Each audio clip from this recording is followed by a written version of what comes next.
Now, back to our guest, and I believe we have Gene on the line. Gene McAvoy. He is with the University of Florida, Southwest Florida Research and Education Center. Gene, how are you today? Very good, Bridget. How are you? Fabulous. Thank you for joining us. And for those who are listening, again, I'm Bridget Riedel, Ag Director, along with meteorologists today, Dean Wysocki and Justin Storm.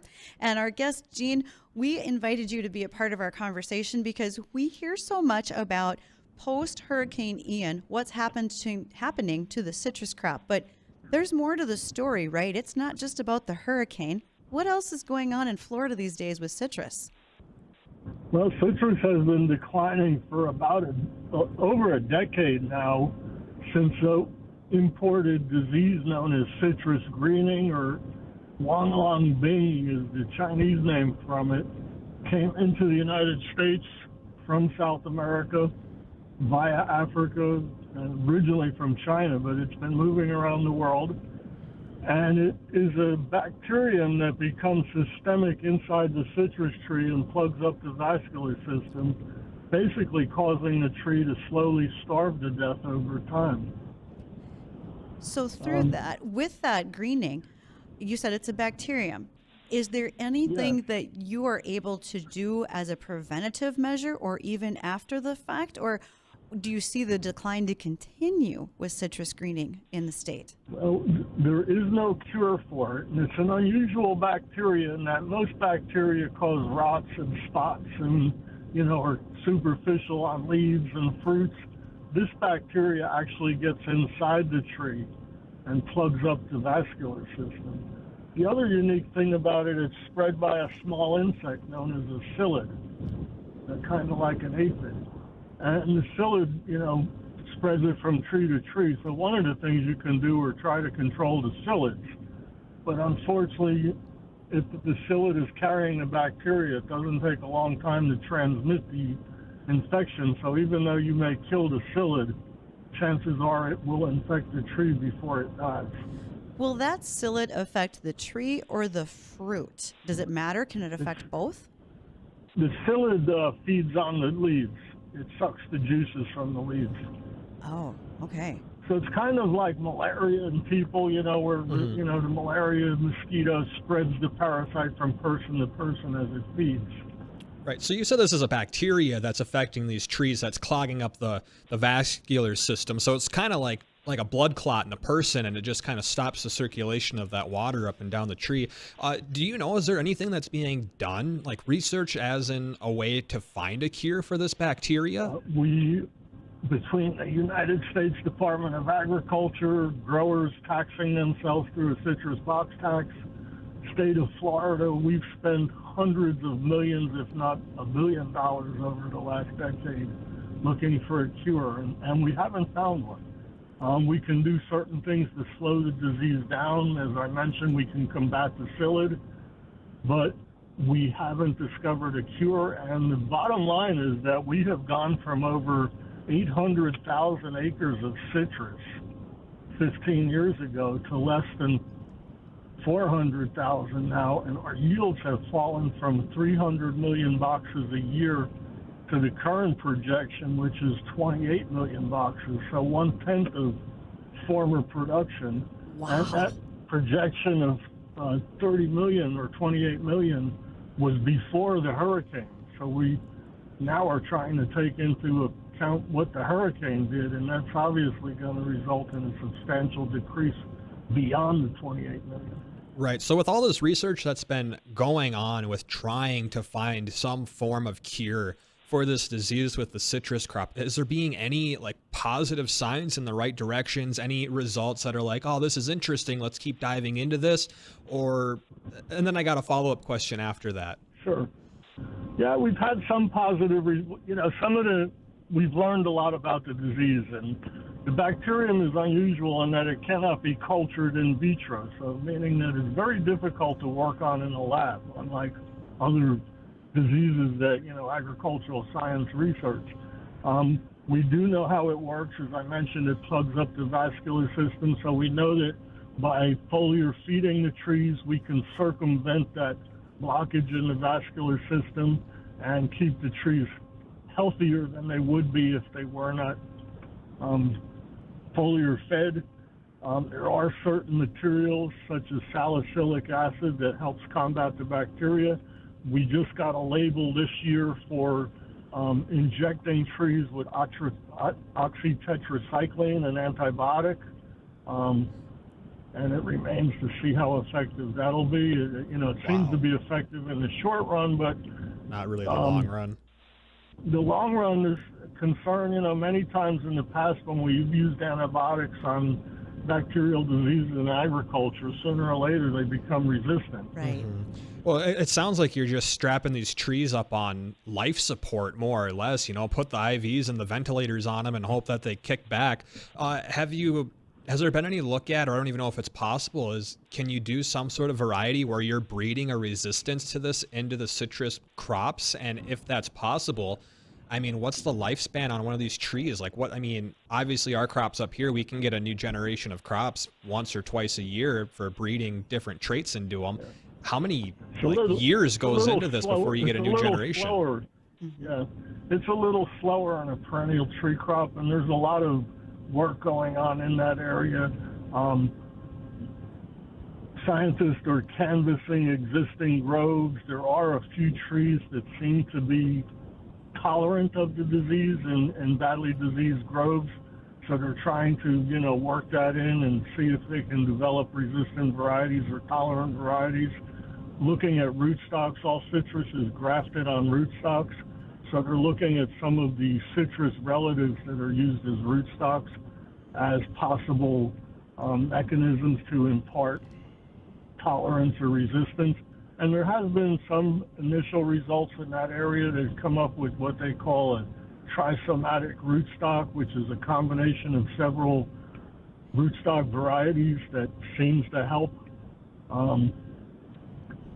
Looking at GMOs, unfortunately, the industry was kind of reluctant early on because it was felt that the public wouldn't buy GMO orange juice, so that possibility was not looked at very hard for many years, although now I think everybody's to the point where anything that would cure this disease would be very, very welcome. And Gene, you said this came from Africa and also from South America, correct? Well, it originated in China.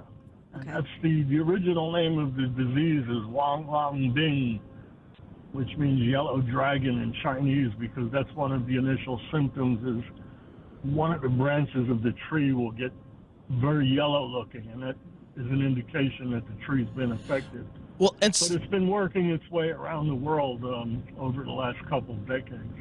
Now, since this originated in China, I'm guessing they're having the same problem over there. Have they found any, are they gaining any headway in hopefully finding a cure for this? No, not that we're aware of. And as I say, everybody around the world is looking desperately for a cure. Hundreds of millions, if not billions of dollars have been spent. But it's, having worked in agriculture all my life, this is extremely unusual. Typically the model has been, we have a problem, an insect or a disease, scientists put their, minds at work, and within couple years, a decade or so, we come up with a solution, but this one seems to evade all solutions. And Gene, obviously with prices are up on everything now, how will this, especially since this is spreading globally, how will this affect citrus prices over the next, not only the next year, but even beyond that? Well, it will cause an increase in prices of citrus products, citrus juices, orange juice, as well as fresh fruit. It's also impacted the industry in that, as I mentioned, it's greatly impacted our yields. And at the same time, our cost of production have more than doubled, have really quadrupled in the last decade trying to combat the disease, in addition to, rising prices that everybody in agriculture is facing.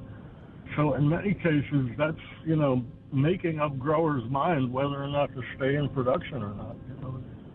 If you're not making enough boxes per acre to pay your cost of production, it doesn't make a lot of sense to stay in the game. Right. Gene, when you look at citrus greening coming in from with the potatoes, or excuse me, with the citrus psyllid, I was thinking potato psyllid. We do have that up here as well. Right, But right. do you see it not just in orange groves, but also grapefruit or lemons, Yes, etc.? all citrus, Okay. lemons, grapefruit. Lemons are a little more tolerant of the disease. They still get it, but it takes a little longer and they stand up a little stronger. Okay. But no, it affects all citrus. Now, the other question I have is, with all the rain that we have seen come through the area with Ian, what are the soils like? Are the trees saturated? Are you worried about a root rot or anything like that, or also insects emerging after that storm has come through? To some extent, Bridget, but if you know South Florida, we, basically are farming with, what was formerly swampland. So all of our groves and fields are designed with drainage. We can move massive amounts of water in and out of fields as needed. We have very sandy soils. We weren't flooded that much in Southwest Florida where I am.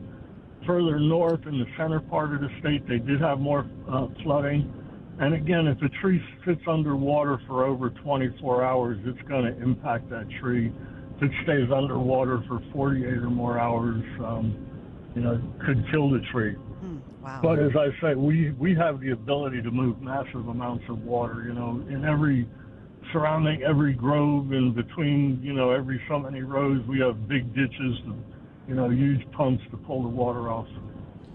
Well, we're speaking with Gene McAvoy, and if you'd like to join in on our conversation, ask a question. He's a citrus expert down in Southwest Florida. Give us a call, 701-293-9000. Ask those questions. We still have a handful of minutes here with Gene. And I wanted to switch this off from the bacterial disease that's impacting the citrus crop so heavily down there, which still doesn't have a cure, and there's really not a great lead in a direction to go to kind of combat this besides just strapping everything on life support. How has Hurricane Ian, on top of that, affected this crop with the excessive winds that have come through? We know that the water hit the central portion of the state. That made the soil a little looser. Did it take down a lot of these citrus crops that have been around the state? Do you know about that at all? Yes, yeah, that's a big problem that we're going to be facing this year. We have two main varieties of citrus. We have what we call the early season crop. Those are varieties like Hamlin, and they typically come in early November. And so they were nearly mature, and the fruit was well sized. And a lot of that fruit, because of the size and because of the fact it was almost mature, didn't take a lot of wind, and we saw 60 to 70% of that fruit on the ground after the hurricane passed by. Okay, the late season crop is known as Valencia, and that matures in late February. And so that fruit is smaller. It's, more like the size of a ping pong ball, a little bigger at this time. Mm-hmm. And that, we didn't see as much drop, probably only 20 to 30% dropped off the tree. But what we're seeing now, 10 days and 14 days after the storm, is those little fruits were, twisted violently for 8 hours. And it basically broke the vascular connection, in the stem between the fruit and the tree. And I'm actually in a grove right now, and you're seeing a large percentage of the fruit is turning orange prematurely. It's desiccating, and it's going to drop off the trees and not make a crop. Oh, that's sad to hear. just terrible. Yeah, it's a little early to tell, but I could see another 30% off of, the already low estimate of 28 million boxes. That's not good. No. And how about with the trees that were so damaged where they've basically been killed, they sat in water too long, or they completely got uprooted or knocked out of the ground? What's the time frame from planting a new, say, orange tree until it's at the point in its life where it's getting a good yield of oranges on that? Is that like a 5-year, 10-year, 20-year ballpark? Basically you'll start producing oranges in 3 years, and it takes about 5 years to start making a good cash flow. Wow. So this is going to be just a lengthy recovery with all the damage that's happened to the trees, plus combating this bacterial disease that's going across there, and it just seems like it's almost an uphill battle both ways. Yes, and then the other thing that you have to consider here in Florida is, we have about 1,000 people moving into the state every day, Holy cow. and it's pushing real estate prices through the roof. And again, if you're a grove owner, and a lot of these guys have been in the business for 30, 40, 50 years, and they're now, my age, I'm 70. Are you going to plant another grove, or maybe it's easier to grow Yankees? Well, what about like insurance assistance down there when it comes to the loss on just the orchards and the fruit? Is there any form of assistance down there for disasters like this with the citrus crop? There is insurance. There is insurance. Most growers do have insurance, and you can, if you insure 100% of the crop, it's going to be quite costly. So you could choose levels, 70%, 50%, and most guys are going, at some of those lower levels. Mm-hmm. And that's actually what I'm doing right now is I'm riding the groves and, working for some of the growers to do an independent assessment so that, when they make a claim, they'll be able to, contest any, finding that the company says, well, if the company says, hey, you only had 30%, and my consultant's saying I have 60%. Gene, as we wrap in our last couple of moments here, I have one more question for you. You mentioned that you measure yield in boxes of citrus. Can you tell me how much is in a box? Are we talking about the regular size boxes when I buy a large gift box, if you will, of citrus? This goes back historically, back around the turn of the century. Oranges were packed into wooden crates to transport out of the fields, and the standard weight of a crate is 90 pounds. So a box is equal to 90 pounds of oranges. Oh, okay. That helps put it in a lot of perspective. Yeah. Right. And another way to look at that too is, a gallon is about 8 pounds. So that's roughly about 10 gallons of orange juice, almost equivalent, just weight wise. Well, yeah, you don't quite get, concentrate. Right. You don't get 10 gallons out of it. Pound when you squeeze them out, but yeah. Right. Okay. Oh, Gene McAvoy, you have been a wealth of information to those of us who live in the north and rely on all our citrus coming from you.